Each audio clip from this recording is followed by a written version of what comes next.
insightful interaction, sprinkled with a lot of anecdotes.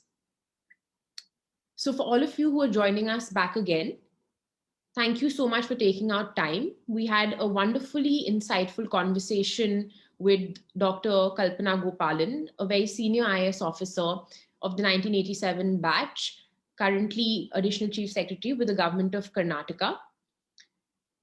With the lovely, insightful anecdotes, there have been a lot of takeaways. And I thought I'll just string together some of the key thoughts that came forward. Ma'am showed a wonderful presentation where she touched upon different aspects of her personal and professional life. In particular, she spoke about, she touched upon few aspects that all of us as individuals, especially young women, should focus on, in years of, in building years. Firstly, the importance of investing in yourself. Secondly, the critical importance of building support structures, reaching out to people in times of need, building those safety nets.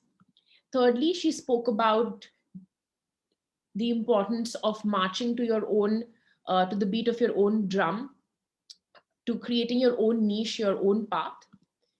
She also added by stating the importance of finding an interest and having passions that are outside our educational or workspaces. She also made a very important point on giving as much as we can, and that the more we give, the more we receive in whatever form, be that volunteering with organizations, taking our time for other such initiatives, but making that part of one's existence, making social service key to one's way of being. She also added on the importance of letting go of negative emotions and focusing on mental health, along with that physical health, and having a holistic lifestyle. Lastly, she added that in life, she focused on sharing her journey and how in life she's been a product of choice and chance of her pursuits in different arenas. So while she's been in the public sphere for 30 years, she's also continued her work as a scholar, having done a PhD at IIM Bangalore, followed by being at IIT Chennai, amongst many other things. I'd also like to just summarize through some of the wonderful anecdotes from the field and from her experience at the secretariat level on what we can learn. Ma'am made the very important point on the